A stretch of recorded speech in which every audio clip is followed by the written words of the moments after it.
Mhm. pour que la diffusion puisse passer. Peut-être l'intervalle de quelques minutes là. OK. Et là, dès que c'est en live, moi, je vais vérifier ici aussi de mon côté.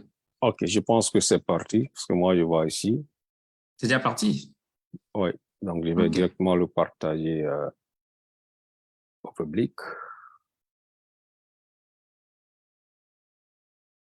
D'accord. Voilà, tu vas voir, les gens vont commencer à venir. Parce que tout le monde est accroché au Facebook. Et Oui, effectivement. Effectivement. il n'y a, Donc, pas- il y a, il y a, il y a pas si d'écho c'est parce le que... cas, on peut y aller. Non, il n'y a pas d'écho. OK, Moi, je ne parfait. m'entends pas et c'est OK. Oui, donc parfait. Voilà. Donc, bonjour à tous pour ceux qui vont nous rejoindre et pour ceux qui nous suivent déjà en ligne. Soyez les bienvenus sur cet épisode spécial, j'allais dire, du podcast. J'ai le plaisir de recevoir Abdoulaye Amissouma. On aura l'occasion de le présenter davantage dans les prochaines minutes. On a souhaité partager avec vous des expériences, mais surtout les siennes, parce qu'il a un parcours inspirant. Et comme vous savez, je suis dans cette dynamique-là de transmission, moi-même étant jeune et ayant cette ambition-là de vraiment partager et aussi apprendre des aînés. Et donc, c'est avec plaisir que je le reçois aujourd'hui. Pour ceux qui vont nous rejoindre sur le Zoom ou pour ceux qui nous suivent sur Facebook, n'hésitez pas à laisser des commentaires pour qu'on puisse savoir qu'il y a une certaine dynamique et à poser aussi vos questions. Abdoulaye Amissouma, j'espère que vous allez très bien. Oh, très bien. Merci beaucoup, mon cher ami. Merci de m'avoir invité. C'est un plaisir pour moi et justement, cette invitation, elle est venue au bon moment parce que j'avais fait quelques temps de rupture et là, je reprends et c'est avec un invité de taille que je reprends et donc c'est un plaisir. Ben, écoutez, après avoir parcouru tous tes invités, je ne suis pas d'accord avec le mot taille, mais voilà. Heureux d'être là, de toutes les façons. Voilà. Donc, du coup, ce qu'on va faire, c'est que vous allez vous présenter, mais de manière brève. Je sais que on ne peut pas, si on se demande de se présenter soi-même, souvent, ce n'est pas évident, C'est clair, oui. mais c'est un exercice qu'on va faire. Et oui, en quelques mots, Abdoulaye Amissouma, c'est qui? Bon, écoutez, c'est comme tu le dis, hein, mais c'est un exercice, mais il n'y a jamais un exercice de trop pour tes auditeurs. Moi, c'est Abdoulaye Amissouma, c'est un ingénieur des ponts et chaussées. Abdoulaye Amissouma, c'est un ingénieur télécom et gestion des réseaux. Abdoulaye Amissouma, c'est voilà, un MBA en finance. Abdoulaye Amissouma travaille dans la technologie. Il vit aux États-Unis, ça fait 25 ans. Il est marié, 2 enfants. Et puis, voilà, il fait comme tout le monde. Je suis entrepreneur. Je viens d'avoir ma tête dans l'écriture, parce que j'ai l'ambition de donner tout ce que je peux à cette jeune génération, parce que l'Afrique a beaucoup de défis. Bon, c'est un peu Effectivement. ça, hein. Bref, ouais. Et l'Afrique a beaucoup de défis et moi, je veux dire que c'est aussi une présentation qui est assez modeste, ce que je peux reconnaître et je me permets d'ajouter que effectivement, Abdoulaye Amissouma est titulaire d'un diplôme d'ingénieur des ponts et chaussées de l'Institut polytechnique de l'unité Kamal Abdel Nasser de Conakry. Je suis sûr qu'on va en reparler parce qu'il y a certainement beaucoup de souvenirs de cette université-là et aussi avec un parcours d'études aux États-Unis, notamment diplômé en télécommunication et gestion des réseaux au New York Institute of Technology, avec aussi, comme il a précisé, un MBA en finance internationale, donc au Keller Graduate Institute et Graduate School of Management à New York également, entrepreneur comme il a précisé, et il a lancé Stabayer Online aux États-Unis et aussi entrepreneur dans son pays, la Guinée, avec le groupe La Guinée Fait. Cela étant dit, ce qui nous intéresse aussi particulièrement, c'est l'ouvrage, le destin forgé. Et moi, ça m'intéresse de partir à la genèse du livre. Et parce qu'on se plaint souvent que les aînés ne partagent pas, ne lèguent pas aux jeunes générations, j'allais demander pourquoi l'idée d'écrire ce livre.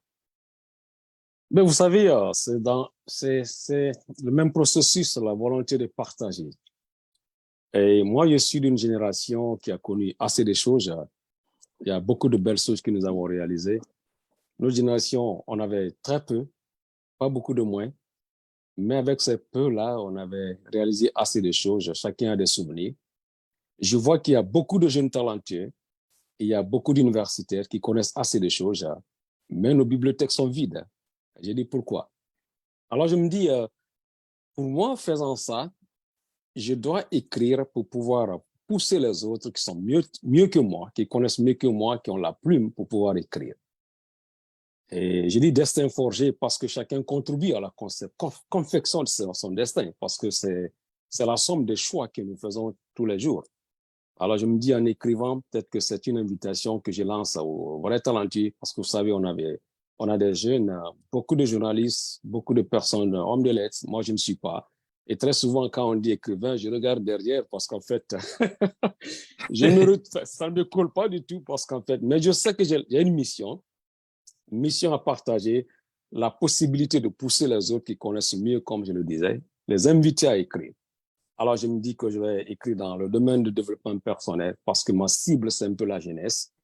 Et voilà, cette jeunesse avant, nous, on était exposés, on avait peu de moyens, je le disais tantôt, on avait des problèmes voilà, de livres, de sources d'informations. Mais aujourd'hui, le nouveau challenge, c'est quoi? C'est beaucoup d'informations, trop d'informations même. Alors, comment gérer son temps? Comment faire de sorte que le temps que les jeunes passent sur le Facebook soit beaucoup plus sur le positif que sur le négatif. Ce n'est pas un endroit pour exposer son mauvais caractère, mais un endroit pour faire des millions. Et chaque jour, il y a des millions de dollars qui passent sur Facebook. Alors, vous qui faites des heures sur Facebook, vous posez la question, combien moi j'ai gagné? Donc, moi, je me dis que on n'aura pas peur de dire les chiffres. Peut-être qu'on va en parler tout à l'heure. Non, absolument pas du tout. Parce que quand tu vois, par exemple, tu prends Amazon seulement, qui est l'un des géants de la catégorie, c'est plus de 366 milliards de dollars seulement one quarter. Donc, c'est pour vous dire que c'est quelque chose qui continue à grandir. Et c'était en 2020.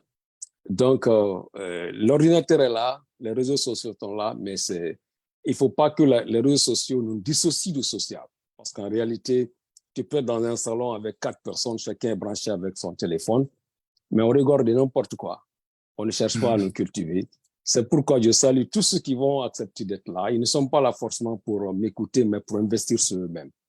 Alors, toutes ces idées, quand j'écris sur Facebook, les gens réagissent. Je me dis, c'est une opportunité de partager plus. Et c'est tout ce qui m'ont poussé à l'écrire. Et je continue parce que ma passion pour un monde meilleur, et c'est un peu sur l'éducation, le développement personnel, pousser chacun de nous à tirer le maximum de soi-même pour que nous puissions être les meilleurs citoyens du monde. C'est assez excellent parce que justement, moi, j'ai pris le temps de lire 192 pages où j'ai découvert la passion d'un homme pour le partage, mais surtout avec la manière d'écrire parce que on a lu autant de livres de développement personnel, cette manière-là de l'accrocher à des expériences de vie. Et je le disais il y a quelques instants, j'ai adoré les anecdotes. Et je veux partir du tout début.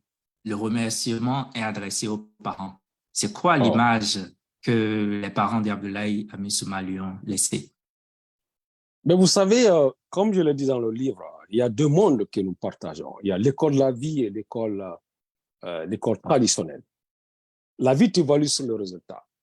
L'école t'évalue sur ta capacité de retenir les leçons que le professeur te donne. C'est-à-dire, je te donne 1 plus 1 égale 2, il faut me redonner ça et puis je te donne. Mais la vie, c'est tout un autre monde. Moi, mes parents n'avaient pas eu la chance d'étudier, mais leur vie, quand tu les regardes dans l'honnêteté, la façon dont tu partages la gestion, la façon dont moi j'ai été inscrit à l'école. Et cela veut dire que c'était des personnes, vraiment, c'était mes maîtres de la vie. Et la vie, voilà, comme je le disais tantôt, tu vas aller sur le résultat. Tu ne peux pas tricher avec la vie. Donc, en fait, j'ai Effectivement. beaucoup appris avec ses parents.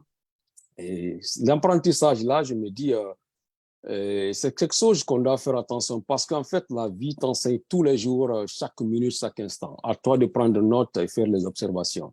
Mes parents, c'est ce qu'ils représentent. Très souvent, tu demandes aux enfants qui est ta référence. Ils vont commencer à parler de Obama, Robert Kiyosaki, Donald Trump. Non, écoutez, Alors que les parents sont là. c'est les parents sont là, tu oublies. C'est les gens là qui te donnent les valeurs. Ces valeurs que tu ne peux pas apprendre à l'école. L'école t'instruit, mais l'éducation, c'est d'abord dans la famille. Et nous, notre interaction, parce que dès que tu vois quelqu'un qui est tombé amoureux, vous commencez déjà à communiquer. En réalité, tu n'aimes pas les autres, c'est toi-même. Les valeurs que j'ai retrouvées sur José, c'est ce qui me permet d'être son ami. Donc, ces valeurs-là, d'où j'ai pris, ce n'est pas à l'école, c'est dans la famille d'abord. Alors, tout ce que tu fais dans la vie, si tu as des parents, tu ne l'es pas encore, il faut continuer à t'investir parce qu'en fait, ces gens-là sont des images, ce sont des exemples, ce sont les personnes qui doivent continuer à suivre. Et imagine-toi, moi, mon père, par exemple, c'était un vieillard affaibli. Et voilà, à la maison, je ne l'ai pas trouvé en position de travailleur parce que la différence d'âge était très énorme. Oui. Mais de fait qu'il était malade alité, et au même moment, il avait la capacité de nous nourrir. Qu'est-ce que cela veut dire? Cela veut dire qu'il a bien investi sur sa jeunesse. C'est pourquoi, sur une partie du livre, je dis, celui qui ne travaille pas lorsqu'il est temps de travailler ne va pas se reposer lorsqu'il est temps de se reposer. Donc, l'énergie de la jeunesse doit être utilisée pour la bonne cause. Quand tu es jeune, il ne faut pas penser que tu as le temps. Tu n'as pas suffisamment de temps. Le temps ne nous appartient pas. Et quand tu prends l'Afrique, par exemple, l'espérance de vie, c'est combien? Peut-être 60 ans? Mais Exactement. voilà. Et quand toi, tu fais déjà 25 ans en train d'étudier, tu as combien de temps? Tu n'en as pas. Les hautes études sont bonnes, mais en réalité, il faut choisir quels sont les sujets que tu étudies qui peuvent te servir dans la vie. Moi, je me dis, l'école traditionnelle a toujours trahi et continue à trahir encore. Surtout aujourd'hui avec les écoles privées, beaucoup sont orientés vers le profit de l'école au lieu de penser un peu à vraiment à ce qui peut servir les enfants dans la vie réelle. Au lieu de m'enseigner l'histoire, oui, parler de l'histoire de la France. C'est assez vrai, c'est assez vrai. Et donc, du coup, tout ce qui peut nous léguer justement des valeurs culturelles, c'est à la maison, c'est à l'école de la vie, c'est justement Absolument. depuis, voilà, nos milieux. Et je profite pour remercier Kamara Lai et Kodia Jérémy qui nous ont rejoints dans la session Zoom, on va dire. Et donc, Kamara Lai, si vous pouvez remettre votre vidéo, ce serait intéressant qu'on voit. C'est toujours utile si vous pouvez, bien sûr.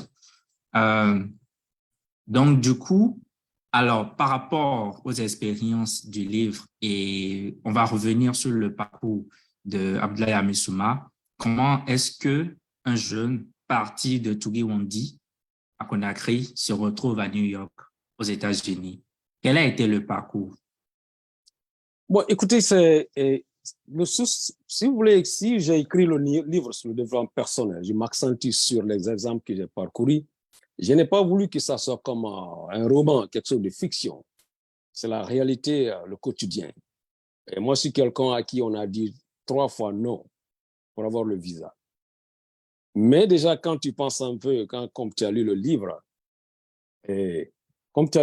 tu vas comprendre que la leçon que j'ai apprise de mon père, le mot non est le début de la négociation par la fin. Il ne faut jamais capituler devant le non. Et j'avais l'ambition, moi j'étais très complexé parce que je voulais tellement apprendre. Il y a beaucoup de personnes que je recevais, les consultants, ils parlaient l'anglais. Et moi, mon ambition pour les États-Unis, je voulais apprendre l'anglais, je voulais aussi connaître un peu la technologie. Donc, c'était cette ambition. Et je contrôlais ACDSO, j'étais le chargé d'études de marketing dans un bureau d'études qu'on appelait Guidessa. J'étais l'un des premiers cadres employés. Mais voilà, mon ambition était de sortir de la Guinée pour la formation. C'est ce qui m'a un peu poussé. Alors, je me suis donné les moyens parce qu'en fait, très souvent, les gens pensent aux moyens, mais les idées viennent avec le moyen. C'est les idées qui donnent naissance aux moyens. Les gens ne comprennent pas. Quand tu as une idée, en réalité.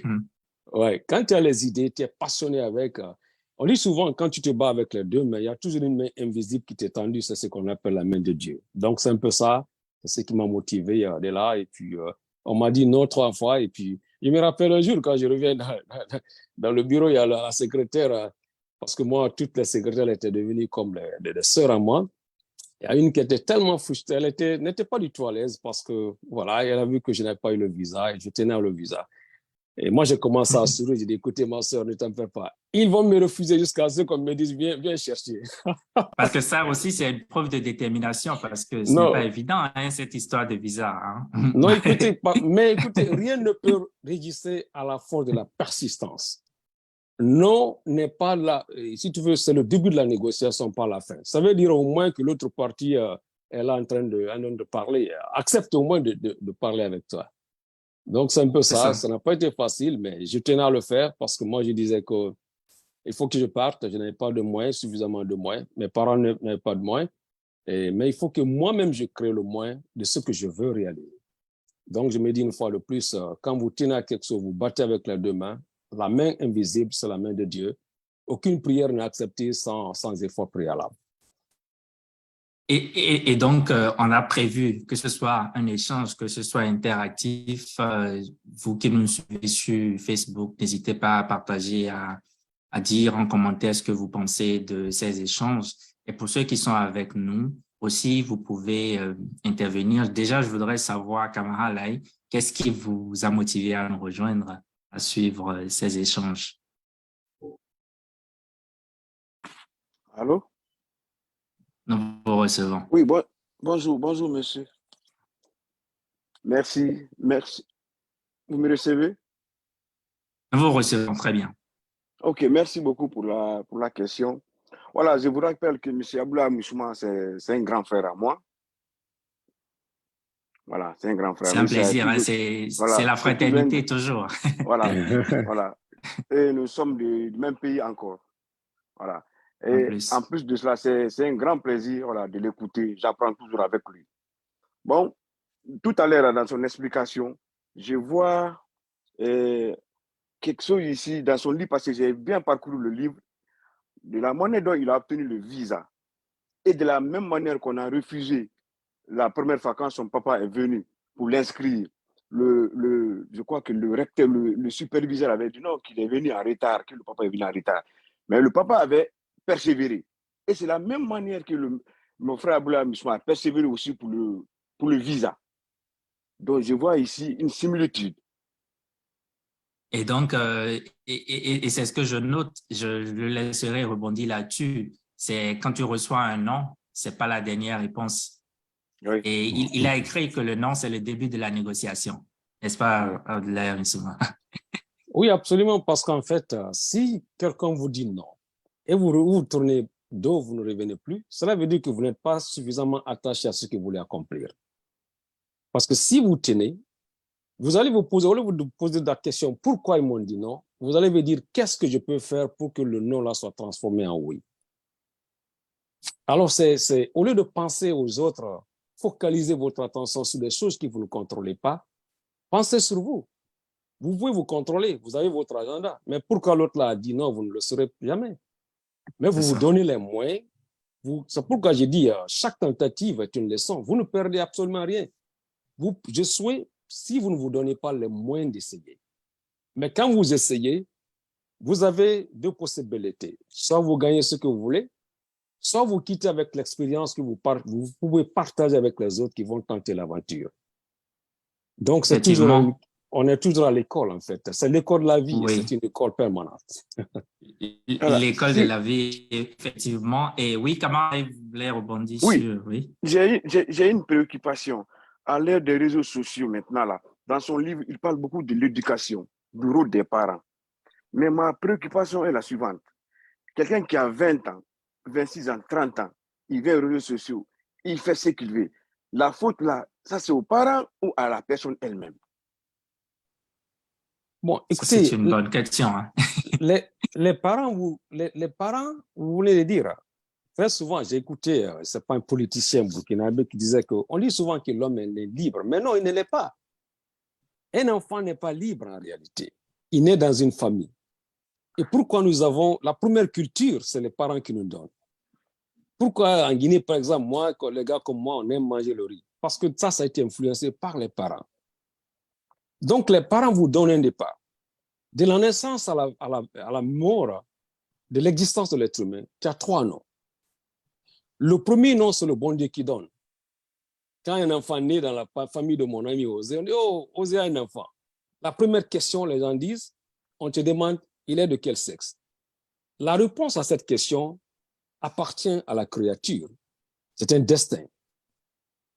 Mais le deuxième nom, c'est le nom que les parents donnent. Donc, il y a un destin pour l'enfant, parce qu'il n'a rien fait pour faire changer ça, mais un choix pour les parents, en fonction de leur culture, en fonction de ce qui les lie au nom qu'ils veulent donner à l'enfant.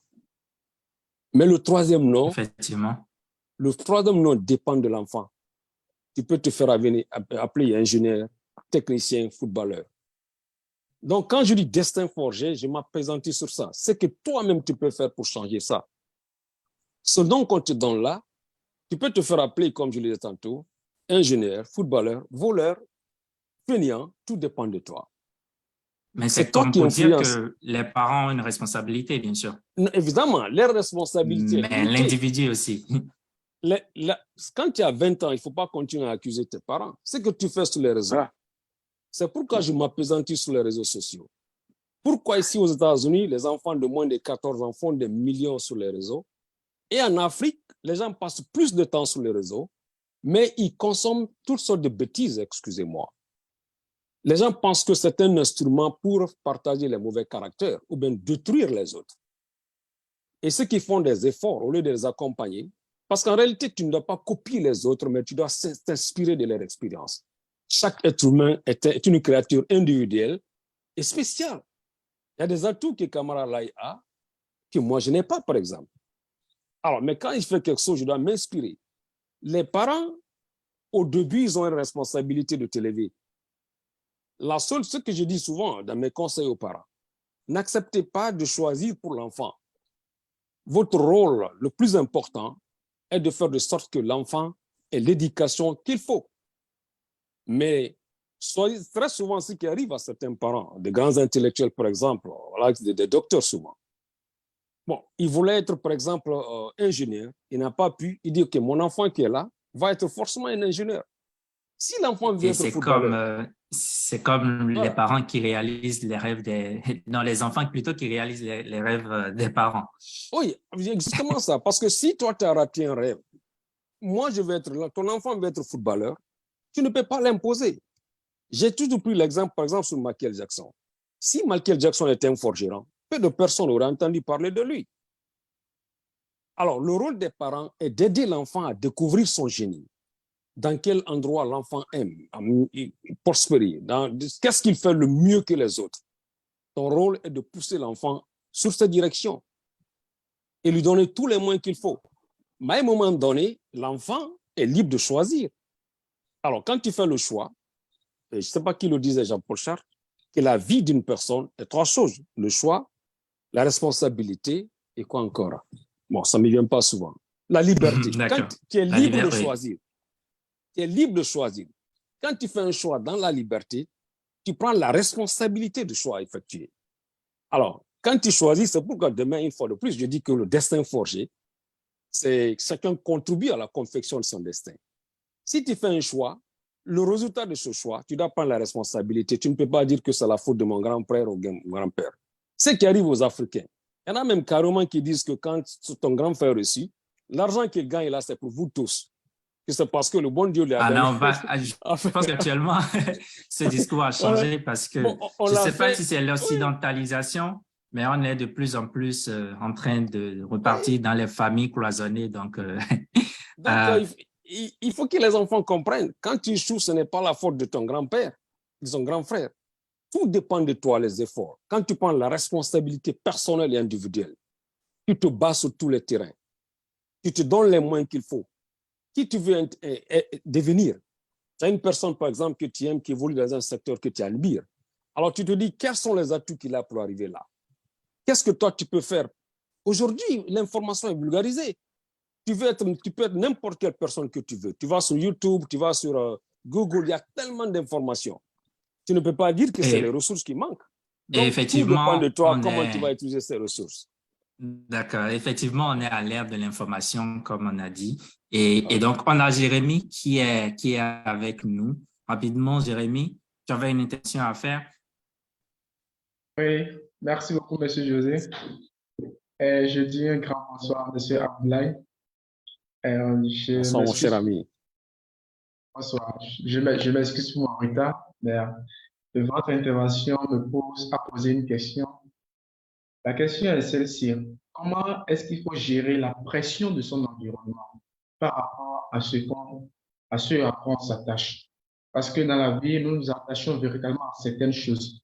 Mais puisque nous ne réussissons pas à temps, nous avons une pression autour de nous. Ou soit ce sont les parents qui disent, est-ce que tu ne peux pas changer? Ou encore, tu vois certaines personnes qui réussissent dans la chose, mais que toi, tu ne réussis pas. Ou encore, par exemple, je prends un exemple entre griffes, je dirais, la question parfois du choix du mariage, parce qu'on dit, tu fais certaines choses et tu vois des gens qui te dépassent, mais toi, tu n'es pas à leur niveau. Mais comment est-ce que nous pouvons véritablement gérer cette pression au sein de notre environnement face à nos objectifs que nous nous sommes fixés? C'est ça la question que je tiens à poser. Merci beaucoup, mon cher. Merci beaucoup, mon cher ami. Je pense que vous n'êtes pas du tout en retard. Écoutez, c'est un problème que chacun de nous avons ce problème. Nous sommes des Africains, nous connaissons nos valeurs et nous savons un peu. Mais il faut d'abord avoir la capacité de résister à l'environnement. Vous vous connaissez mieux que n'importe quelle personne. Si vous avez 30 ans, vous avez fait 30 ans avec vous-même. Il y a 3 personnes en chacun de nous. Il y a la personne que les gens connaissent, oui. Tout le monde connaît, la personne que tes proches connaissent et la personne que toi-même tu connais. Il ne faut jamais essayer de trahir cette personne. Parce qu'il y a chacun veut dire non, mais toi tu es bien, tu peux être pilote. Mais toi tu sais que tu ne peux même pas faire circuler correctement un vélo. Tu connais tes limites, tu connais tes capacités. N'accepte pas que ta vie soit dictée par les autres. Parce qu'à la fin, c'est ta vie là. Le choix des personnes, c'est un choix important. Le choix d'une personne, une personne avec qui qui va t'accompagner pour le reste de ta vie. Et il y a une partie de mon livre où j'ai dit, le divorce n'est pas votre destin, mais votre destin n'est pas la destination. Très souvent, par exemple, tu peux te retrouver dans un mariage et finalement, par la faute de l'autre, tu es divorcé. Mais tu ne peux pas passer ta vie à te culpabiliser, c'est-à-dire à frapper sur la victime. Il faut avoir la capacité de te surpasser et continuer. Les gens qui te disent la fête, ça fait ça, très souvent, ils ont des problèmes qu'eux-mêmes, ils ne peuvent pas régler. Il faut être capable de dire non. Laisse les gens te critiquer. Avoir un objectif précis. Bats-toi pour la réalisation. Au début, tout le monde va dire, les gens vont être sous ton dos. Mais quand tu vas arriver même à 75%, chacun va chercher à être associé au succès. Tu vas voir que les gens, même qui te critiquaient, ils vont te dire, ah, nous savions que tu pouvais le faire. L'environnement, ça joue, mais les gens qui réussissent sont des gens qui ont la capacité de maîtriser eux-mêmes par rapport à leur choix. Tu as un choix à faire, comme je le dis une fois. Quand toi, tu laisses ta vie influencer par les gens qui ne peuvent pas t'aider quand tu as des difficultés, c'est que le reste, ça va être avec toi. Il faut être capable de dire non quand il faut dire non. Les parents, nous sommes des Africains. Il faut trouver les moyens qu'il faut.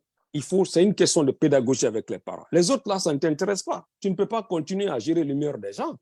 Ce que les gens pensent de toi n'est pas ton problème. Il ne faut pas en faire un problème. Parce que tu te connais mieux, tu connais tes limites, tu connais tes moyens, tu connais ce que tu peux, ce que tu ne peux pas. Ça, c'est dans l'intimité que les gens ne savent pas. Les gens peuvent te pousser à faire certaines choses. Peut-être que c'est non seulement peut-être tu n'as pas le désir de le faire, ou bien tu n'as pas les compétences qu'il faut pour aller là. Donc, suis son chemin, trace ton chemin, bats-toi pour ton objectif, mais il ne faut jamais accepter que les gens décident pour toi ce que toi tu veux faire pour toi-même parce que tu te connais mieux qu'eux. D'accord. OK, merci beaucoup. J'ai une seconde question et merci par rapport à la première question, c'est vraiment intéressant. La seconde question est celle-ci. Ce que j'ai entrepris, ce que j'ai envie de faire et que je vois les gens réussir dans ça, est-ce que je peux les imiter en faisant comme eux? Par exemple, je suis en train de travailler actuellement sur un thème sur le mimétisme Et nous savons que lorsque on limite Bertman, parce que je travaille sur les comptes allemands et africains, et je parle un peu du mimétisme. Et quand nous prenons les comptes africains, on constate que lorsque quelqu'un mimise, lorsque quelqu'un mimise l'autre, à la fin, il échoue. Maintenant, dans le monde entrepreneurial, est-ce que nous avons une obligation, est-ce que nous devons faire le choix, le libre choix d'imiter l'autre en faisant pour pouvoir réussir aussi à ce que nous autres, nous avions entrepris dans notre secteur ou bien pour notre avenir? Est-ce qu'il faut le mimétisme dans l'entrepreneuriat véritablement? Merci beaucoup. C'est une question de valeur. Alors, je le disais tantôt, avant que vous le soyez là, que chaque personne est une créature très jolie, mais unique. Vous ne copiez pas les autres, parce que la copie ne sera jamais conforme. Vous vous inspirez de leur expérience. Si vous voulez faire exactement comme quelqu'un qui a fait déjà 10 ans dans l'activité, cela veut dire que vous rentrez dans le système déjà battu. C'est-à-dire, vous êtes défavorisé avant même d'arriver là, parce que lui, au moins, il a l'avantage d'avoir de l'expérience. Ouais. Vous, qu'est-ce que vous allez faire? Moi, il y a voilà ce que je faisais.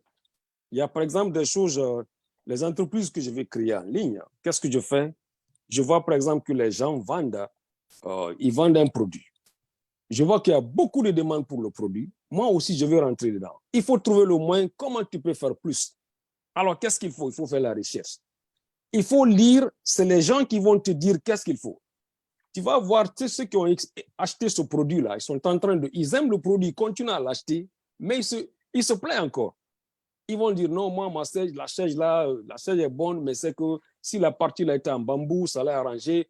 Toi, tu prends tout ce que les gens disent là qu'ils n'aiment pas, tu vas prendre contact avec la Chine. Bon, je dis Chine parce qu'il y a beaucoup de factories, il y a beaucoup d'usines là-bas. Tu comprends? Oui, c'est les Indiens. Tu vas les contacter, tu dis, c'est ce que je veux réaliser, mais moi, je veux que la partie là soit bambou. Tu prends toutes les recommandations. Quand moi, je devrais écrire le destin forgé, qu'est-ce que j'ai fait après avoir écrit? J'en avais tellement de choses, mais je ne voulais vraiment pas faire 200 pages. Parce que j'avais à l'idée aussi mes lecteurs. J'avais mes lecteurs à l'idée. Je ne veux pas gaspiller leur temps. Mais moi, je fais un témoignage, c'est assez facile à lire. Oh oui, merci beaucoup. Donc, en fait, j'ai commencé à prendre certaines parties que j'ai mis, que j'ai partagées. Alors, je partage, les gens ont commencé à réagir. Là où il y a plus de notes, je prends ça. C'est bon, quand je devrais choisir, par exemple, les photos de profil, la version anglaise. Et qu'est-ce que j'ai fait? J'ai essayé de mettre certaines photos. Les gens réagissent. J'ai une sœur que j'aime bien, Hawa Benita, et voilà, Bettina. Elle m'a dit, elle a choisi une photo qu'elle a aimée. J'en vois une autre aussi. Donc, en fait, il y a beaucoup de personnes comme ça et qui vont choisir des photos qu'ils aiment. Là où la photo est beaucoup plus populaire, tu prends cette photo-là, tu choisis. Mais en réalité, ce n'est pas moi le choix. Le choix, c'est les autres. Donc, quand tu veux rentrer dans une compétition, il faut te demander quels sont mes avantages compétitifs. Il faut créer l'avantage là. Qu'est-ce que je peux faire différemment par rapport à l'autre? Il faut profiter de tes atouts et des faiblesses de l'autre. Mais tu ne peux pas rentrer faire exactement ce qu'il fait. Non, vous n'allez jamais réussir. C'est ce qui arrive à beaucoup d'entrepreneurs. Vous allez commencer, vous allez vous casser le pied parce que vous ne pouvez pas compétir. Finalement, qu'est-ce que vous allez faire? Vous allez essayer de compétir sur le prix. Vous ne gagnez jamais avec la compétition sur le prix. Vous ne diminuez pas le prix pour battre quelqu'un. Il faut aller sur la qualité. Qu'est-ce qu'il fait? Les gens continuent à l'aimer, mais il y a des choses qu'ils n'aiment pas de lui. Alors, qu'est-ce que vous pouvez faire pour améliorer ça?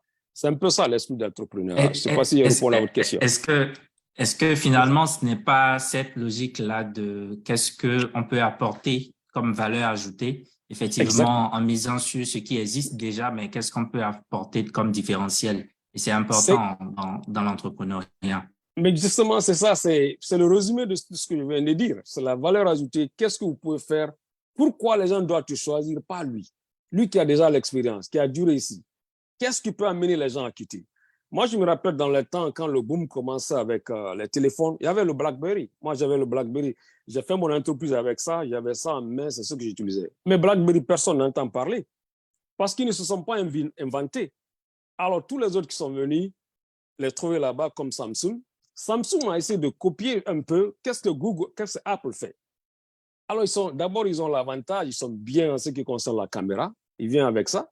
Parce que quel que soit même aujourd'hui, avec toute la sécurité qu'on parle de Apple, tu ne peux pas les comparer en termes de caméra à ce qui concerne les Samsung. Donc, il faut toujours avoir un avantage comparatif pour être là. La personne n'est jamais parfaite, le produit n'est jamais parfait. Alors, inspirez-vous, demandez quelles sont ses faiblesses et quels sont les atouts que vous amenez sur la table. Qu'est-ce que vous pouvez vendre différemment aux autres? C'est un peu ça. Merci beaucoup pour ces interventions et je vais reprendre mon rôle. C'est moi qui garde le micro maintenant. et du coup, entre-temps, il y a Gourou qui nous a rejoint. Si Gourou, vous pouvez vous renommer, ça nous permet déjà de mieux connaître votre identité et aussi sûrement plus tard si vous voulez intervenir en mettant la vidéo parce qu'on est diffusé sur YouTube aussi. Et du coup, je voulais demander, Abdelhamid Souma, quand on se retrouve à 17 ans, quand on a perdu ses parents et qu'à 17 ans, on doit prendre soin de son petit frère, comment est-ce qu'on gère cette histoire? Parce que moi, c'est des éléments qui m'attristent souvent, effectivement, et je me dis, il faut de la résilience. Encore que dans le temps, tu n'avais pas encore un boulot, sinon un emploi, mais comment est-ce que cette situation a été gérée? Bon, vous savez, c'est l'expérience de beaucoup de personnes, mais je pense qu'il faut avoir la responsabilité. Très souvent, les gens fuient la responsabilité, c'est ce qu'on arrive. Mais quand vous battez une fois le plus avec les deux mains, il y aura toujours une main invisible qui sera tendue. Il faut te tenir à le faire. Moi, mon jeune frère qui est ma référence, il est comme mon enfant, mon premier enfant. Je l'ai inscrit à l'école quand moi-même j'étais au lycée.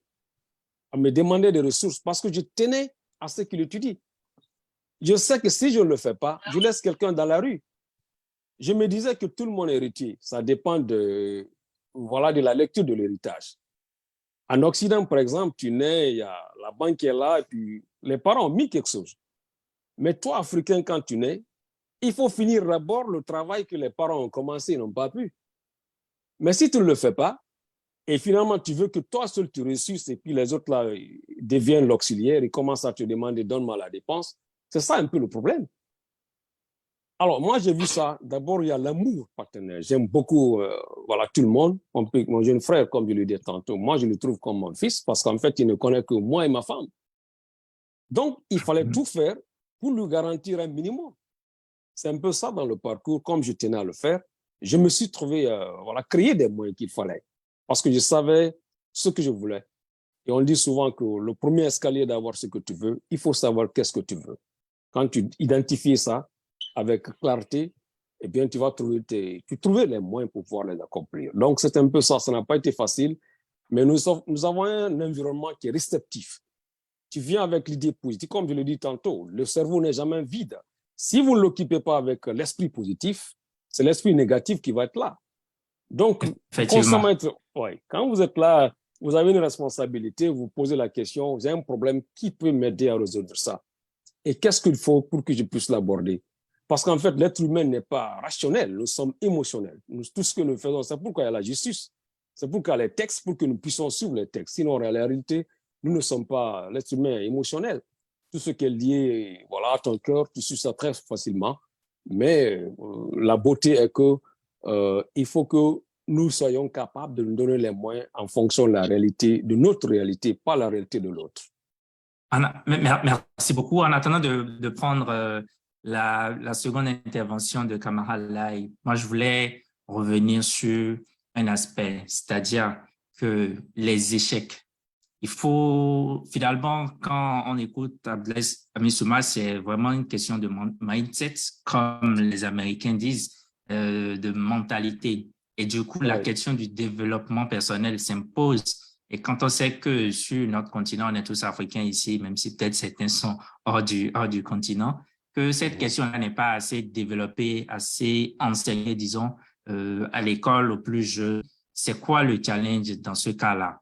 Est-ce que c'est pas ce qui fait qu'on a un retard ou un décalage dans la gestion des émotions? Donc, comment est-ce que nous nous comportons quand nous nous retrouvons dans d'autres environnements? Si je prends le cas, par exemple, d'Abdelhamid Souma qui, pour la première fois, se retrouve aux États-Unis, s'il n'avait pas eu une préparation, comment est-ce qu'il fait face à tous ces changements-là? la question du développement personnel en Afrique. Qu'est-ce qu'on peut en dire? Vous savez, quand, par exemple, tu quittes ton pays pour aller à un autre, nous évoluons, nous appartient à un monde qui change à tout moment. Il faut avoir la capacité de changement et d'adaptation. Quand le temps change, il faut changer avec. Et cela ne veut pas dire de renoncer à ta culture, parce que quand tu viens avec la culture, c'est ce que les autres ont besoin. Moi, c'est pas parce que moi je suis là, je deviens américain. Non, moi je suis un Africain. Je suis guinéen, américain, pas le sens contraire. Je suis d'abord guinéen. Donc, en fait, après ces 20 années, 25 ans, physiquement, j'avais quitté le continent, mais le continent qui abrite le cordon ombilical ne m'a jamais quitté. Donc, je n'ai jamais quitté en réalité. C'est pourquoi ça fait plus de 10 ans ou 12 ans maintenant, chaque année, je vais en Guinée. L'année passée, j'étais là-bas 2 fois. Donc, en réalité, quand tu viens dans un environnement, il faut voir qu'est-ce que tu peux apporter sur toi-même. C'est pourquoi je voulais que chacun s'applaudisse, tous ceux qui viennent sur notre live-là. C'est des gens qui investissent sur eux. Ils ne viennent pas forcément Applaudissez du coup. Hein? Et applaudissez pour vous-même. Parce que c'est des gens, voilà. Ils investissent sur eux. Moi, et ceux qui sont sur Facebook aussi, parce qu'il y a un entrepreneur que je reconnais, c'est Hippolyte Yobodor, il y a la Luminade aussi et qui met des commentaires, après on pourra voir, et qui partage aussi les avis. Donc, merci à vous pour le temps aussi. Donc, écoutez, applaudissez-vous pour vous parce qu'en fait, au moment où on vous parle, il y en a qui sont sur les réseaux, sur TikTok, Facebook, mais ils font des choses qui ne vont jamais les profiter. Les choses qui volent leur vie, leur destin. Chacun de nous a 24 heures. La façon dont vous gérez ces 24 heures-là, c'est ce qui fait la différence entre vous et les autres. J'ai entendu quelque part où on dit on doit dormir 8 heures, on doit se reposer 8 heures. Qui vous a dit ça? C'est pas possible. Moi, je dors 4 heures. À 1 heure du matin, je suis debout. Je vais au livre souvent vers 1 heure du matin. Je me lève à 5 heures, 6 heures. Si vous travaillez 8 heures, eh bien, vous dormez 16 heures. Vous faites 8 heures et vous faites déjà 4 heures sur les réseaux pour rien faire, ça ne va rien vous rapporter. Alors, les gens qui viennent ici pour écouter, ils ne sont pas là forcément pour moi, pour oser, mais c'est donc les gens qui investissent sur eux. Moi, j'écoute beaucoup de vidéos, beaucoup de personnes qui ont reçu, qui parlent de réussite, même si eux, ils n'ont pas reçu. Parce qu'en réalité, comme je le disais tantôt, quand tu tentes une expérience, soit tu as ce que tu as, soit tu quittes avec une expérience que tu peux partager aux autres. Donc, c'est un peu ça. On n'est jamais perdant en réalité. Et c'est pour dire aussi que l'échec fait partie du processus. Ça, on l'a longtemps entendu, c'est vrai. Mais en fait, dans la période ou dans le moment où tu subis des difficultés, tu ne penses pas que pour toi, c'est un avantage. Pour toi, c'est que le ciel tombe sur ta tête. Et donc, comment on fait pour avoir cette capacité de résilience? Bon, écoutez, ce que les gens ne comprennent pas, on se plaint seulement parce qu'on ne veut pas payer le prix qu'il faut. Sinon, rien n'est gratuit. Très souvent, quand tu vois quelqu'un qui a reçu, tu as l'impression qu'il a commencé hier. Non. Et parce que qu'est-ce qu'on fait? Michael Jackson, on l'a vu briller. Michael Jordan, on l'a brillé. Mais les gens ont oublié combien de shoots il a perdu, il a raté. Le gars très souvent qu'on attribue la création, l'invention de l'ampoule, Edison. Ouais. Edison il avait échoué près de 1000 fois avant de créer finalement. Quand on l'a demandé millième fois là, si tu n'avais pas reçu, qu'est-ce que tu allais faire? Est-ce que tu allais abandonner? Vous savez sa réponse? Ça inspire. Il dit, moi, je n'ai jamais échoué. Je n'avais seulement pas trouvé ce que je voulais. Donc, vous voyez cette mindset-là. Le gars-là n'allait jamais abandonner jusqu'à la mort. Et l'échec, c'est un apprenti parce qu'en fait, vous pouvez commencer quelque chose, l'échec vous donne l'expérience. Et l'expérience-là vous permet de raffiner un peu ce que vous voulez réaliser. Tant que tu ne joues pas, tu peux écrire n'importe quel plan sur le papier, mais quand tu es dans l'exercice, que tu vas comprendre quelle est la meilleure destination, quelle est la meilleure formule pour toi. Tu tentes une expérience, ce n'est pas pour gagner de l'argent, ou bien parfaire tout de suite. Il y en a qui peuvent, mais ce n'est pas toujours évident, parce que quand tu réussis une fois, tu ne peux pas tirer de leçon. L'échec est important, parce qu'en fait, la leçon que tu peux tirer de l'échec n'a rien de comparable avec la victoire.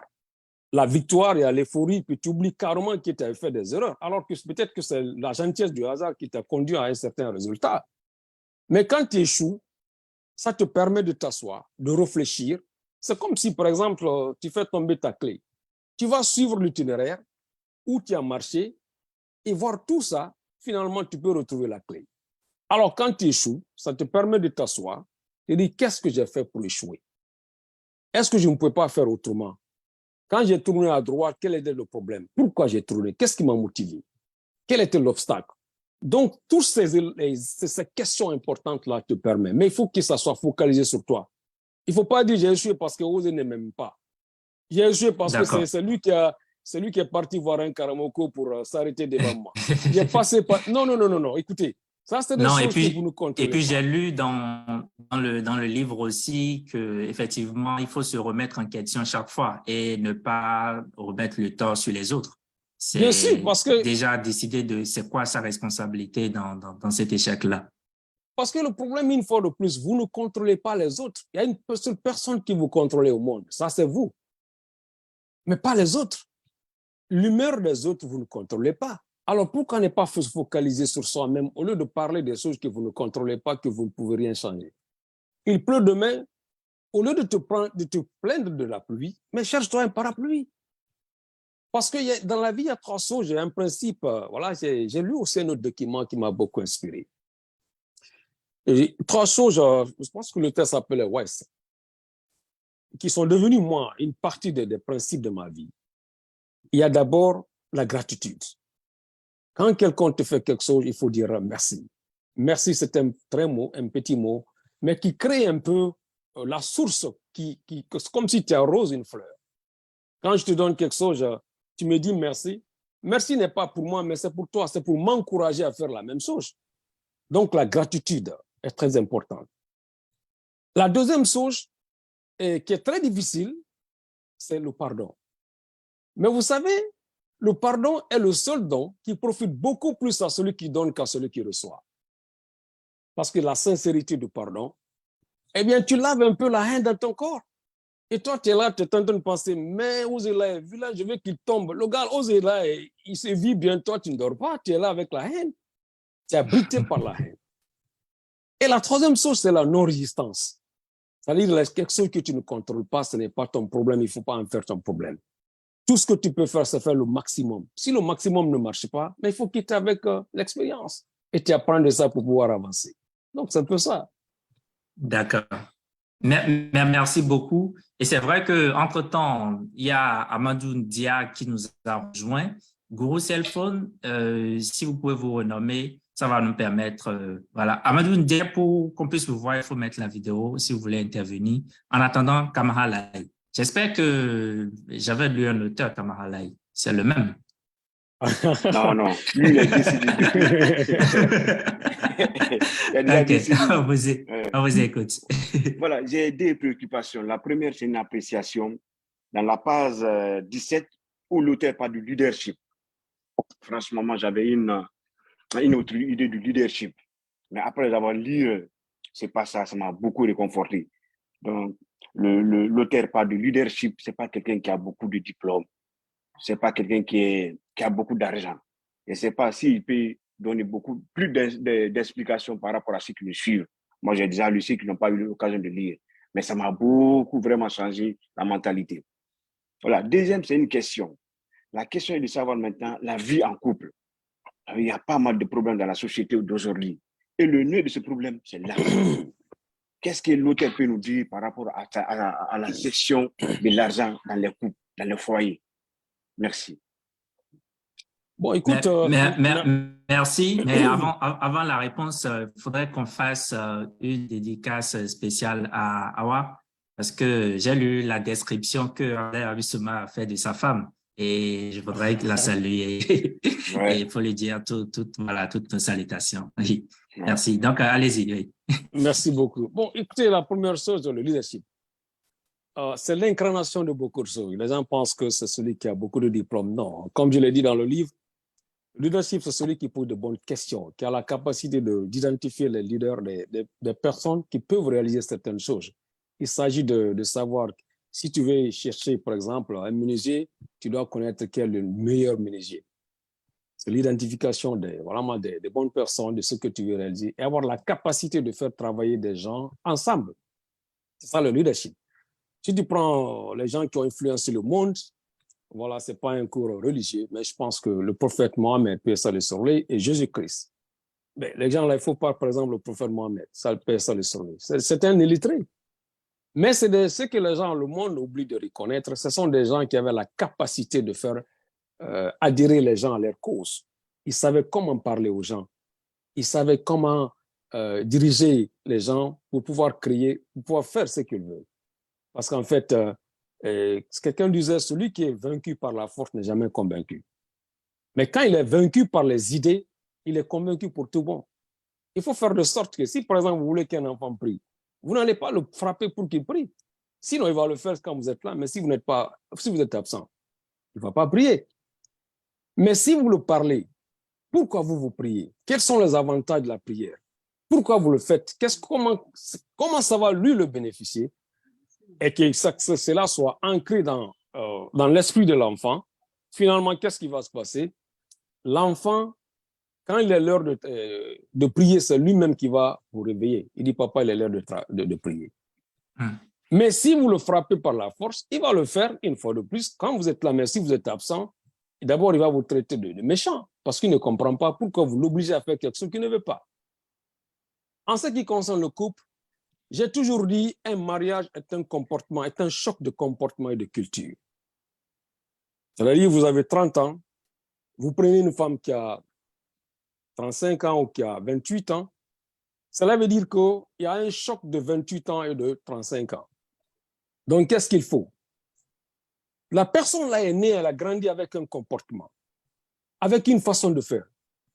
Mais c'est maintenant votre rôle, les deux, de travailler de sorte que vous créez en chacun de vous un couple, c'est-à-dire une personne, 1 plus 1 égale 2, cette fois-ci 1 plus 1 égale 1, une personne qui peut faire ce que vous voulez accomplir. Le matériel, c'est quelque chose qu'on laisse ici. Moi, le matériel ne me dit absolument rien. Ça te permet d'accomplir quelque chose. Mais les gens, on s'accentue sur le matériel, c'est comme si on va l'envoyer avec nous. Ou bien les gens continuent à pleurer, dire qu'ils n'ont rien. Mais écoutez, je ne connais pas la circonstance de chacun de nous. Je peux admettre. Je sais que c'est très dur pour chacun de nous. Mais quel que soit votre état, vous êtes toujours plus riche que votre premier jour sur terre. Donc, quel que soit, vous êtes sur le côté du gagnant. Vous êtes riche. Ça dépend de comment vous comptez la richesse. Au lieu de penser toujours aux gens qui sont devant vous, regardez un peu le rétroviseur. Vous vous rendez compte qu'il y a des millions de personnes qui veulent être comme vous. Les circonstances diffèrent. Acceptez votre circonstance. Vous vous dites, écoutez, bon Dieu, merci pour ce que vous avez fait pour moi, mais je sais que vous pouvez faire mieux. Ça vous permet d'être satisfait, d'être heureux sans être satisfait. Si vous êtes heureux, vous vous battez pour ce que vous voulez avoir. Mais si vous n'êtes pas satisfait, vous continuez à vous plaindre tous les jours, les plantes ne peuvent rien, c'est ça crée l'esprit négatif. Finalement, c'est la haine de l'autre. Vous allez détester ceux qui ont reçu au lieu de chercher à faire comme eux ou plus qu'eux. Donc, dans le couple, le numéro 1, c'est la communication. L'espoir. C'est l'espoir qui fait vivre. Il faut communiquer. Il faut faire de sorte que, parce que tu ne peux pas prendre une femme aujourd'hui et la marier, non. Avant que vous vous mariez, pour que dans certains endroits, on dit le fiançailles. C'est une période d'essai. On ne sait, ce n'est pas le matériel que vous épousez. C'est l'idée, c'est les valeurs. Il faut apprendre, il faut accepter que vous soyez. Mais qu'est-ce qui arrive particulièrement à notre couple ici aux États-Unis, en Occident en général? Ce que nos parents faisaient pour nos mamans, nous sommes incapables de le faire. Alors, et nous voulons que nos femmes se comportent comme nos mamans. Ça ne peut pas aller. Moi, mon père, mais ces deux femmes ne travaillaient pas. Mais malgré ça, même étant malade, il était capable de nourrir toute la famille. Et vous, votre femme est obligée de travailler pour vous aider à partager les factures. Elle travaille et puis elle est là, c'est elle qui prépare à manger. Pendant que vous êtes là avec le remote control, regardez un peu la télé, voilà, le sport, elle est dans la cuisine. Vous ne l'aidez pas. Et puis il y en a qui sont mariés, il y a les enfants qui viennent sauter sur elle. Vous ne l'aidez même pas avec tout ça. Et vous voulez que la femme là fasse exactement ce que ta mère faisait pour ton père. Mais ça ne va pas aller. Il faut de la discipline. il faut de la sympathie, de l'empathie, de la compréhension de l'autre. Elle est être humain. Je dois l'aider, je dois la supporter. Faire de sorte que ça soit une complicité. C'est elle qui doit choisir. Il faut pas. Moi, par exemple, ma femme, quand elle soit à la cuisine, elle commence à rire. Je dis, comment je peux t'aider? Elle commence à rire. Il y a des femmes comme ça. Mais elle ne veut même pas que je touche. Quand moi je touche, elle ne veut même pas manger. Donc, quand tu as une femme comme ça, il faut la montrer que tu es là, tu es prête. Ou bien quand toi, tu es là en train de regarder la télé, elle a oublié par exemple le sel, au lieu qu'elle-même sortir, maintenant aller chercher le sel dans la boutique, c'est toi qui vas dire non, non, non, donne-moi. Il faut aller t'habiller quand c'est l'hiver, t'habilles-toi, allez là-bas. Mais c'est elle qui va sortir, aller faire ça, revenir encore préparer. Toi, tu continues à regarder la télé. Il faut se discipliner et considérer cette femme-là comme ta mère, comme ta fille, comme ta grande sœur, comme ta tante. Quand tu l'évalues sur ça, il y aura beaucoup de respect et de complicité entre vous. Et quand tu donnes 3 mois, quelqu'un disait quand tu donnes le sperme à la femme, elle va te donner un enfant. Tu donnes le problème, tout ce que tu la donnes, elle va la multiplier. Elle multiplie. Elle multiplie. Donc, il faut savoir donner du positif. Alors, ce que tu veux avoir, ce que tu veux, il faut donner ce qu'il faut. Et vous comprenez? Si tu veux leur donner les problèmes, elle va te multiplier les problèmes. Par exemple, dans les couples, tu veux envoyer l'argent à tes parents, faire de sorte que la femme soit associée. Si elle est devant, elle va faire plus que ce que toi tu veux. Mais quand tu la caches, tu vas faire, elle apprend ça, elle va être fâchée. C'est un peu ça la nature des femmes. Donc, c'est un peu ça la nature des êtres humains. Elle veut savoir qu'elle est aux commandes, elle veut savoir que c'est qu'elle est là. Moi, ma femme, voilà, quand je m'habille, je fais certaines choses sans la dire. Elle est fâchée, donc je fais ce soir. Si elle est fâchée, je suis dérangé déjà. Si elle disait, par exemple, le live là, tu es mal habillé, voilà, cela veut dire que le boubou là, je n'allais pas le porter. Cela ne veut pas dire que c'est la faiblesse, mais c'est la compréhension. Parce que je veux l'harmonie de ma famille. Et il faut montrer que la femme compte. Il faut montrer que, vous savez, il y a le respect mutuel, la communication. Quand vous arrivez à ancrer ça dans votre valeur, eh bien, vous pouvez avoir la capacité de gérer facilement les problèmes de moyens, les problèmes de matériel. Merci beaucoup. Évidemment, il y a tellement de questions et c'est pas sûr qu'on puisse tous les parcourir. Et est-ce que Camara là est satisfait? Oui, c'est bon. Merci beaucoup. Donc, Jérémy? Oui. OK. Monsieur Abdoulaye, merci beaucoup. Et vous avez dit tout à l'heure que le leadership, c'est la capacité de faire travailler les gens ensemble. Aujourd'hui, il est force de remarquer que les jeunes en Afrique veulent véritablement travailler ensemble. Mais à la fin, on constate de véritables discordes entre eux. On constate que l'objectif qu'ils se sont fixés dès le départ pour commencer au milieu du travail ou bien avec le temps, ils se sont séparés. Il y a une solitude qui s'est sentie dans ce qu'ils ont voulu faire. Qu'est-ce qui explique ce partage entre eux? Et aussi, qu'est-ce qu'il faut faire afin que les jeunes, véritablement, lorsqu'ils entreprennent quelque chose ensemble, ils puissent rester ensemble jusqu'à... C'est ça ma question. Merci. Merci, c'est une question de valeur. Il faut toujours se rappeler de l'objectif de départ. Il ne faut pas s'associer avec n'importe quelle personne. Il faut savoir réellement qu'est-ce que vous voulez et qu'est-ce que l'autre veut. Parce que si vous n'êtes pas l'autre là, il veut le faire seulement pour l'argent et vous allez là pour envoyer un message, pour défendre une cause. Ce n'est pas toujours la même chose. Et vraiment, il y en a aussi qui sont très, très faibles. Dans l'esprit, je vais dire, ils peuvent facilement être influencés par les autres. Vous commencez à travailler ensemble, dès que l'argent commence à venir, c'est sa femme qui va dire, tu vas voir que tu as vu, la femme de Osée s'habille maintenant mieux que moi, tout ce que vous gagnez, il envoie ça, et les hommes, ils succombent toujours dans ça. Mais tout ça, une fois de plus, c'est la communication.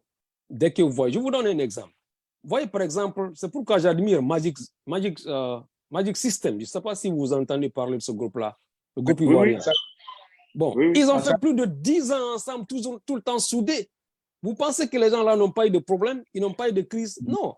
Mais ils ont la chance d'avoir un leadership éclairé qui comprend les autres, qui se prend comme un grand frère. Il se met au-dessus.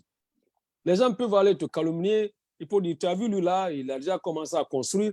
Mais ça, tout ça, c'est la communication. Il faut faire à ce coup, les gars.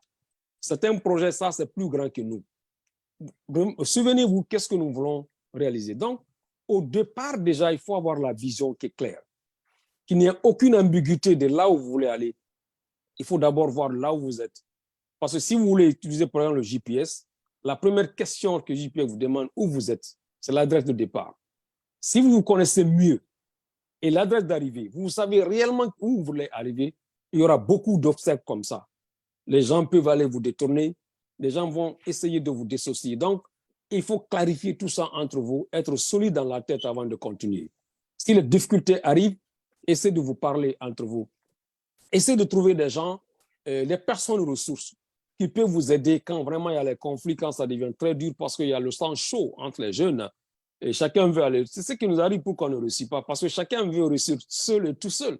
Ça ne peut pas aller. Les autres travaillent ensemble, mais nous, on est incapables de travailler ensemble. Ton ami commence à germer, il est en haut, tu vas te dire, oh le bon Dieu, comment le gars là va tomber pour que je marche sur lui?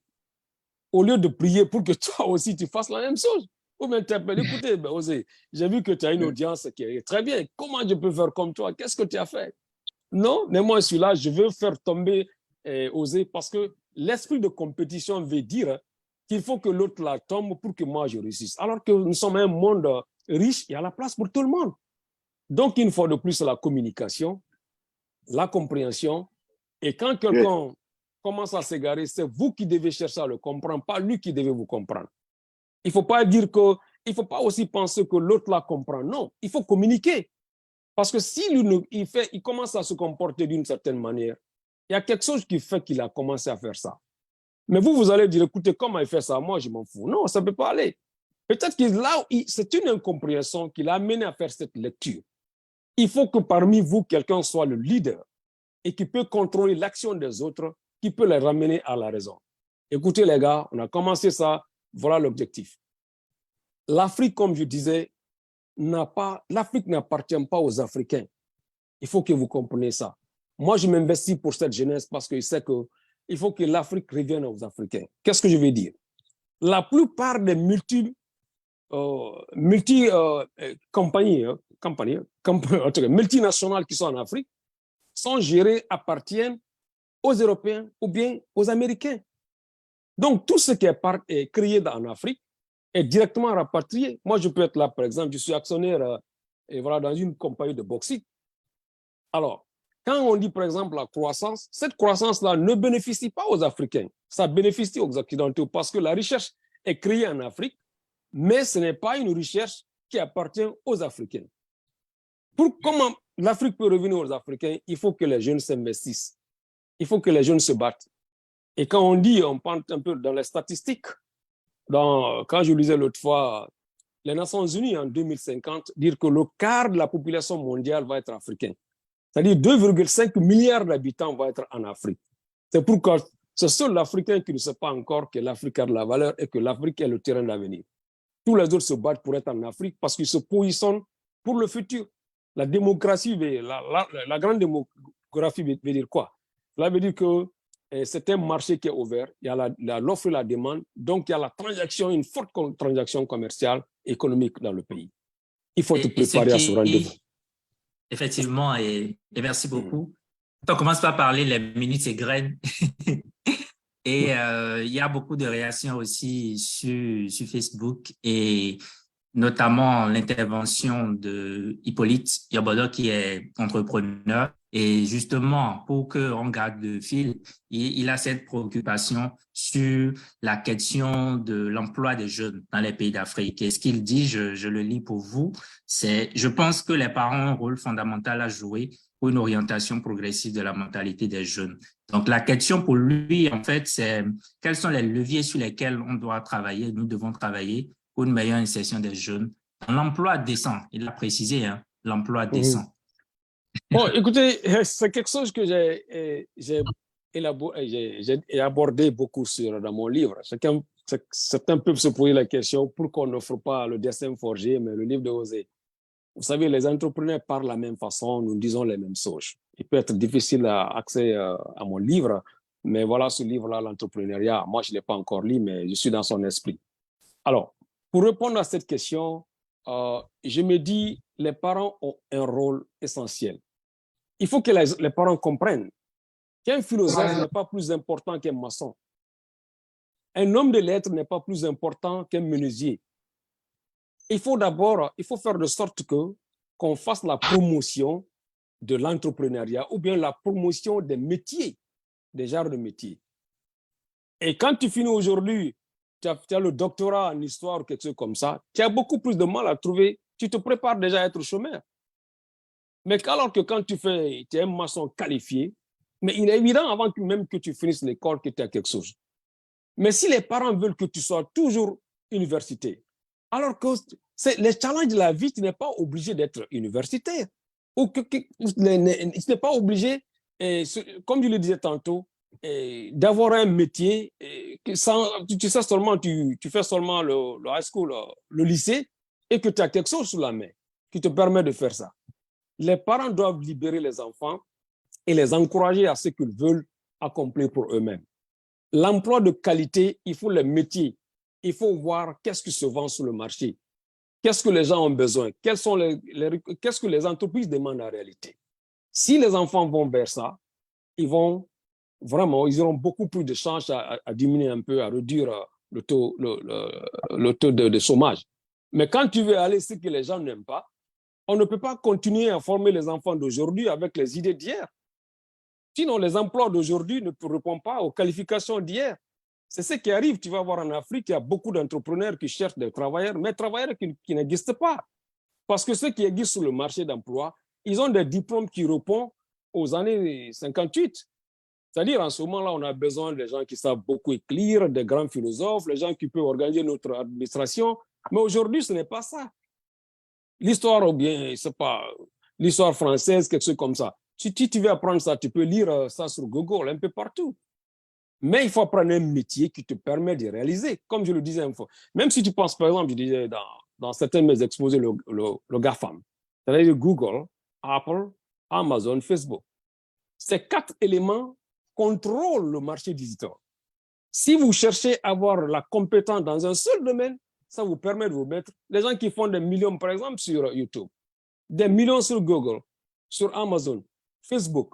Alors, au lieu de passer le temps sur ça, essayez de voir qu'est-ce que je peux faire sur Facebook pour me faire de l'argent. Et essayez de connaître qu'est-ce qu'il faut, quels sont les métiers qu'il faut. Les boulots d'hier ont passé, ils ne vont plus revenir sur leur forme initiale. Il faut faire de sorte que tu apprends les métiers d'aujourd'hui afin que tu sois l'homme d'aujourd'hui ou bien la femme d'aujourd'hui qui peut influencer le monde pour le bonheur de soi-même et pour le monde entier. Merci beaucoup. Et effectivement, j'espère que Hippolyte a été satisfait de sa réponse. Mais juste rapidement, camarade, juste rapidement. Oui, juste rapidement. Voilà, juste un additif, quoi. Moi, je pense qu'il y a le problème de la mentalité aussi. Je vous donne juste un petit exemple.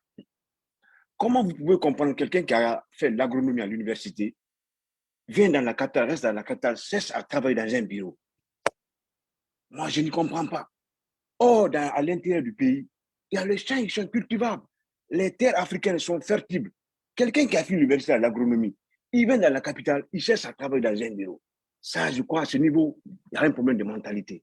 Voilà ce que je voulais ajouter. Non, cela veut dire qu'il n'a pas encore compris ce qu'il a appris. Sinon, la richesse est là-bas. Mais c'est qu'il n'a pas, c'est la littérature qu'il a appris en réalité.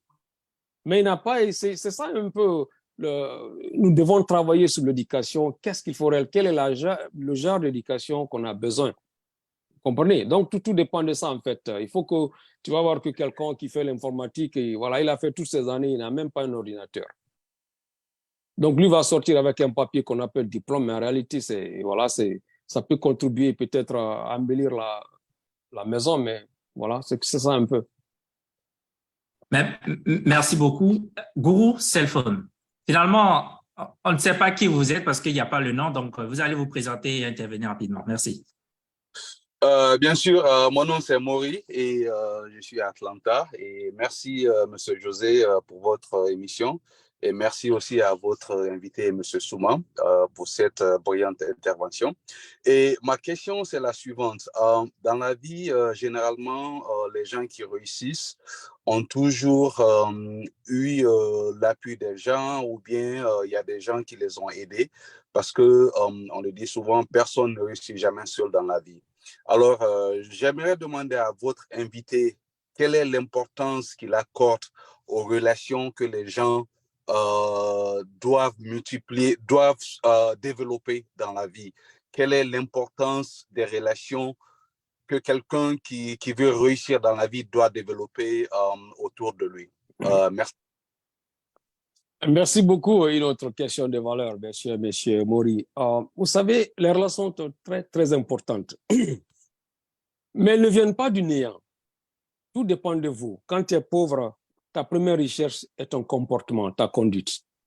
Quand les gens ne peuvent, si les gens ne peuvent pas vous porter confiance pour les petites choses, personne ne va vous donner les grandes choses. Il faut commencer à cultiver l'habitude, le comportement. On dit par exemple, le meeting c'est à 16h, tu viens à 15h45. Mais c'est toi qui viens à 16h30 et vers la fin, et tu mets des excuses. Les gens peuvent toujours excuser, mais désormais, si on doit te confier quelque chose, ils vont dire non, lui, vous savez qu'il ne va pas venir à temps. Donc, vous cultivez-vous un caractère. Et quand quelqu'un si vous prêtez l'argent, les gens doivent être sûrs que c'est lui, quand je lui donne l'argent, il va rembourser. Cultivez, faire de sorte que vous avez une bonne réputation. C'est cette réputation-là qui est une attraction qui va attirer les autres vers vous. Si vous avez un mauvais comportement, eh bien, vous allez vous comporter mal avec une personne, mais la réalité est qu'il ne va pas garder pour lui-même. Moi, quand tu me fais du mal, je ne vais pas parler beaucoup, mais je vais faire de sorte que tu ne fais pas à mon ami Maury ou bien à mon ami Osé. Parce que dès que Osé me consulte pour me demander, je dis, et si c'est mon avis, je pense qu'il ne faut pas lui donner. Vous comprenez? Donc, et si tu as la chance, l'opportunité que quelqu'un te confie quelque chose, il faut faire cette chose correctement. Parce que la relation, la confiance, c'est quelque chose qui est très difficile à avoir, mais très facilement à louper aussi, à rater. Et une fois que tu perds la confiance, et le pourcentage pour que tu aies encore la même confiance de la même personne est très, très difficile. Donc, il faut avoir une règle de conduite dans la vie et être honnête, la culture d'honnêteté, la culture de faire des choses correctement, la culture de se battre pour la solution, pas des excuses. Les excuses sont faciles. N'importe qui peut trouver n'importe quelle excuse. Mais il faut être orienté vers la solution. Aujourd'hui, par exemple, moi, je me suis réveillé avec un peu de migraine. Mais est-ce que cela, c'est une excuse pour ne pas que moi, je vienne aujourd'hui, parce que j'ai pris un engagement face à vous, face à cette belle audience, d'intervenir, de faire ça? Non. Même si ma tête s'éclatait, au nom de Dieu, j'allais m'arrêter ici pour... Vous n'allez jamais savoir qu'il y a quelque chose qui m'arrive. On ne souhaite pas ça. Hein? Voilà. Vous n'allez jamais savoir que je souffre, je gère quelque chose à l'intérieur. Parce qu'en fait, je ne veux pas des excuses, je suis orienté vers la solution. C'est un peu ça, Quand tu es pauvre, tu es jeune, les gens doivent... Vous-même, vous savez, dans vos quartiers, vous savez qu'il y a 3-4 jeunes, ils sont différents des autres. Ils font tous les mêmes jeux, ils jouent tous au ballon. Moi, par exemple, j'étais l'ami... des amis, mes amis, c'est-à-dire j'étais l'ami de leur papa. Nous allons jouer au ballon ensemble, nous faisons la journée, mais tu vas voir, j'étais dans la mosquée avec leur papa. J'ai beaucoup profité de leur papa qu'eux-mêmes. Cela me donnait beaucoup de conseils parce que j'étais toujours avec eux. Ils ont vu en moi quelqu'un qui peut encadrer, qui peut coacher. Donc, donner de l'intérêt. Pourquoi les gens doivent vous considérer, pourquoi ils doivent vous confier des choses sans les autres? Il faut créer ça. Tout dépend de vous, pas les autres. Si vous avez un mauvais comportement, vous n'allez pas continuer à le faire. Il ne faut pas penser que vous êtes trop malin. Des fois, il faut être un peu bête, entre guillemets. Ne cherchez pas à dribbler les gens, être honnête avec les gens. Et quand, par exemple, vous prenez l'argent avec quelqu'un, vous n'arrivez pas à payer, il dit, par exemple, dans 10 jours. Donc, avant que 10 jours n'arrivent, c'est vous qui devez appeler l'intéressé. Dites, écoutez, je dois vous payer dans 10 jours, mais je ne peux pas le faire à cause de ça, Donnez-moi le temps. Mais si 10 jours arrivent, il appelle, vous ne prenez pas le téléphone, vous disparaissez. Ça, c'est un caractère une fois de plus, en somme, construisez-vous de bons caractères, soyez respectueux avec les autres, et soyez courtois, et évitez beaucoup d'excuses, soyez orientés vers la solution. Je pense que ça peut beaucoup attirer beaucoup de personnes, bonnes personnes autour de vous.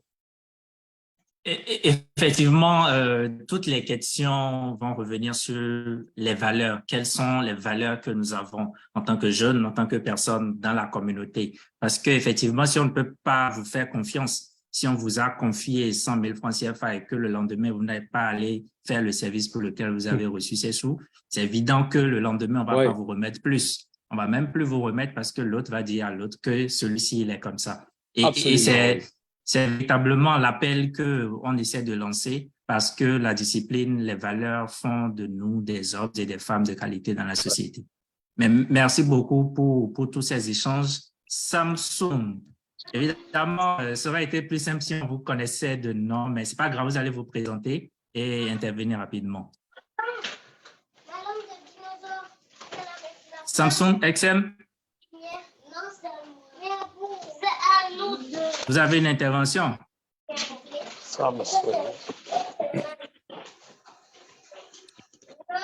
Donc, comme j'ai rappelé... Non, on va couper le micro. Vous pouvez intervenir. Moi?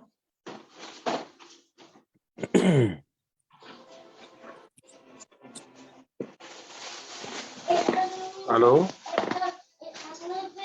Est-ce que vous pouvez intervenir? Ah, vous parlez de moi, Mohamed Amissouma, c'est ça? Allez-y. Oui, bonjour en tout cas, merci pour l'autorité que vous nous offrez. Alors, moi, c'est juste un petit commentaire que je voulais faire. Je suis Mohamed Amissouma, le jeune frère de M. Elhadj Abdoulaye Amissouma. On a la chance, on vient de parler de vous. Alors, moi, je suis au Canada et je voulais vraiment le remercier parce que il faut être très, très reconnaissant. Nous, on a perdu notre maman. Moi, je n'ai pas vraiment connu mon papa. Donc, c'est lui qui m'a mis à l'école en étant au lycée. Il m'a mis à l'école primaire, l'école privée. Je suivais des cours. Et grâce à lui, je me suis forgé parce qu'il a quitté la Guinée. J'étais toujours là-bas, tout seul. Mais de loin, avec ses conseils et tout, j'étais entouré de beaucoup de personnes influençables. Mais grâce à ces valeureux conseils, j'ai pu vraiment m'en sortir au quartier où nous étions, parce que c'était vraiment une quartier culturel où on peut avoir tout. Donc voilà, je voulais le remercier par rapport à ça et puis inviter aussi les autres à lire ce livre, Le Destin forgé. Moi, je l'ai lu. J'étais très ému, ça m'a donné des larmes aux yeux. J'ai vu des choses dedans qui m'ont vraiment très touché. En plus, le grand frère a parlé de vous dans le livre. Et je l'ai fait lire à mon garçon qui a 16 ans aujourd'hui. Je l'ai fait lire à ma femme. Et voilà, j'invite tout le monde à lire ce livre parce que quand j'ai lu ce livre, il m'a fait lire aussi le livre de Robert de Père riche, Père pauvre, avant de lire ce livre. Donc, c'est un livre plein d'enseignements. Et voilà, merci à vous aussi vraiment pour tout ce qui est, en fait, d'avoir organisé ce meeting et qui profite aussi à tout le monde. En tout cas, merci encore à vous. Merci beaucoup, Mohamed. Nous sommes là dans les valeurs du partage, donc c'est intéressant d'écouter ce témoignage aussi. Et voilà, sûrement que Abdoulaye Amissouma a quelque chose à dire rapidement par rapport à cette intervention du petit frère. Non, je le dis merci. Voilà, c'est la famille. Lui, c'est mon premier fils. Donc, il n'y a pas d'autres commentaires. Effectivement, merci. Comme on a précisé, il y a cet ouvrage-là, on a prévu d'offrir quelques exemplaires grâce, bien sûr, à l'invité. Le lot est à Cotonou, après, on verra. C'est pour ça que c'était intéressant que les gens puissent se présenter, au moins pour ceux qui sont dans le Zoom avec nous, et on verra comment faire la répartition. Pour ceux qui ne sont pas à Cotonou, il n'y a pas de problème, on trouvera un moyen pour qu'on puisse vous le faire parvenir. C'est l'entrepreneuriat axé sur le développement durable. C'est un exemple d'écriture d'une jeunesse africaine, comme on l'a dit, 3 jeunes du Bénin, du Cameroun et du Burkina Faso qui l'ont écrit. Et c'est comment est-ce qu'on peut miser sur les objectifs de développement durable pour entreprendre dans notre contexte. Et vu qu'on s'adresse aux jeunes, nous sommes en train d'aller tout doucement vers la fin. J'allais demander à Abdoulaye si il allait donner des conseils à la jeunesse du continent, les conseils les plus précieux. Qu'est-ce qu'on pourrait garder de ce live comme mot de fin ou comme conseil? Je remercie une fois de plus tous ceux qui sont là à investir sur eux-mêmes. Le conseil qu'il faut donner à la jeunesse, croyez à vous et à votre destin. Et sachez que rien ne peut se passer. Personne ne va vous aider. Les gens peuvent vous accompagner. Ça dépend de ce que vous faites. Quand les gens vous voient, une fois de plus, quand vous vous battez avec les 2 mains, il y aura une main invisible qui vous sera tendue. Battez-vous Je sais qu'aujourd'hui, il y a beaucoup de challenges. Avant, nous, on disait qu'on n'avait pas de moyens, mais aujourd'hui, il y a trop de moyens. Donc, votre challenge, c'est comment vous faire de sorte que vous ayez la chance d'utiliser rationnellement le temps que vous passez sur les réseaux sociaux. Aujourd'hui, il faut faire de sorte que votre temps, le temps que vous passez, soit un temps beaucoup plus productif, que ce soit un temps d'apprentissage. Vous apprenez les métiers, vous apprenez comment faire certaines choses, parce que voilà, les réseaux sociaux vont toujours rester. Faire de sorte que vous minimisez la distraction. Il y a beaucoup de choses. Essayez d'apprendre comment régler vos téléphones. Et parfois, même si tu es en train de faire le sérieux à la notification, éliminez toutes ces notifications-là. Faire de sorte que c'est vous qui contrôlez votre téléphone, votre temps. C'est vous qui décidez de partir sur Facebook, pas Facebook qui vous oblige à aller. Parce qu'une fois que vous êtes sur quelque chose de sérieux, vous allez avoir cette notification-là, ça vous crée la distraction. Mais si vous éliminez ces notifications, et ça peut beaucoup aider. Faire de sorte que vous apprenez, vous essayez de comprendre les 3 éléments que je vous ai dit. En tout cas, à connaître beaucoup de choses dedans, que j'appelle GAFAM, le Google. Vous appelez, il y a Google, il y a Facebook, il y a Amazon. Amazon. Donc, GAFAM, essayez de connaître ça. Quand vous connaissez ça, il y a assez de choses à apprendre. C'est un instrument. Donc, vous essayez de prendre une partie, vous vous spécialisez dans cette partie, vous faites de sorte que vous essayez d'en faire un métier pour pouvoir gagner le temps. Donc, une fois que vous êtes sur l'ordinateur, vous êtes beaucoup plus amené à faire du bien et voilà, à faire du bien qu'à être distrait pour rien. Donc, c'est un peu ça mon message, faire de sorte que les réseaux sociaux soient vraiment un truc social, mais pas qui vous dissocie avec les autres par votre caractère sur les réseaux. Merci beaucoup. Merci pour votre temps aussi. C'était pas évident, mais on a tenu une excellente conversation, en tout cas pour ma part, et je remercie tout le monde, tous ceux qui ont pu se joindre à nous pour cette conversation, notamment sur Zoom et sur Facebook. Je rappelle que d'ici les prochains jours, ce sera aussi disponible sur YouTube et sur les plateformes audio, dont Spotify et Apple Podcasts. Dernier tout cas, peut-être, j'ai vu la main de Amadou Diaré qui avait une question. Est-ce que vous pouvez mettre la vidéo et rapidement intervenir? Bonsoir, merci pour l'opportunité. J'étais en train de faire quelque chose là, mais je vais vite mettre ma vidéo. Je m'excuse du décor que vous voyez sur moi. J'étais en train de couper ma barbe. Je voulais juste vous remercier, Monsieur Ossé, et remercier notre invité qui ne cesse de nous inspirer tous les jours que Dieu fait. J'avais des questions, mais comme on est vers la fin, vous allez me permettre de faire quelques commentaires sur lui. Au-delà d'être informateur, il est aussi un politique. Donc, je sais combien de fois il contribue à inculquer des valeurs au sein de la jeunesse guinéenne. Vous savez tous, nous avons ces derniers temps des tumultes dans certains pays africains où des jeunes se posent des questions. Qu'est-ce qu'il faut comprendre par rapport à certains événements? Croyez-moi, il s'implique beaucoup, chacun de comprendre quelles sont les valeurs qui nous lient, nous Africains, quelles sont les opportunités que nous avons en tant que politiques, en tant que jeunes surtout, qu'est-ce qu'il faut faire pour s'impliquer en politique, c'est-à-dire je ne pourrai jamais finir de le flatter, loin de moi de lui jeter des fleurs, c'est la vérité.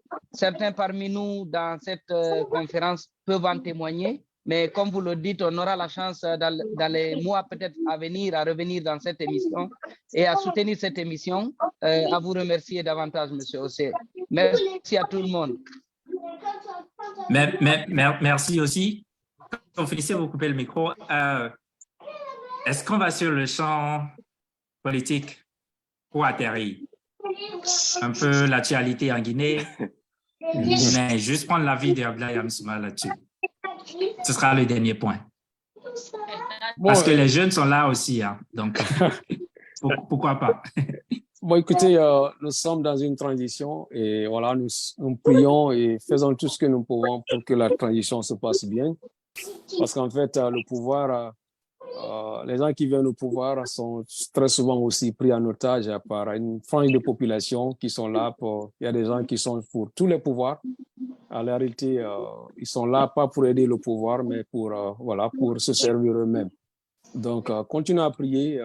Les jeunes doivent comprendre que, en tout cas, il faut s'associer, il faut contribuer, il faut prendre part à la politique, mais une politique saine, une politique purement éducative, une politique dans le sens d'améliorer, mais pas pour détruire ou bien, et voilà, se battre inutilement. Il faut être là pour faire quelque chose, mais pas pour seulement critiquer les choses, parce que les critiques font partie de la portion la plus facile comme contribution intellectuelle, mais très souvent mal perçue par ceux qui sont critiqués, parce que même si elles sont parfois constructives. Donc, positionnez-vous sur le positif, posez-vous la question, qu'est-ce que je peux faire pour le pays? Voilà, au lieu de dire qu'est-ce que les autres là devraient faire pour le pays. Je pense que ça peut faire avancer. Et trouver les mots qu'il faut, le choix de mots importants que vous adressez à certains politiques. Et voilà, il faut éviter les problèmes d'ego. Il faut être focalisé sur l'essentiel qui arrange tout le monde. Une fois de plus, merci pour l'opportunité. C'est un plaisir d'être là, de partager. Moi, j'ai beaucoup appris avec toutes ces belles questions et toutes les personnes qui me suivent et qui continuent à partager leur savoir avec moi. Je vous dis merci. Vous êtes le fruit de ce que je suis devenu. Et nous allons continuer parce que c'est une communauté qui est en train d'être établie. On va continuer les échanges pour voir tout ce qu'on peut continuer à faire ensemble. Merci à tous pour votre disponibilité. Et donc, on va se dire à très bientôt. Merci.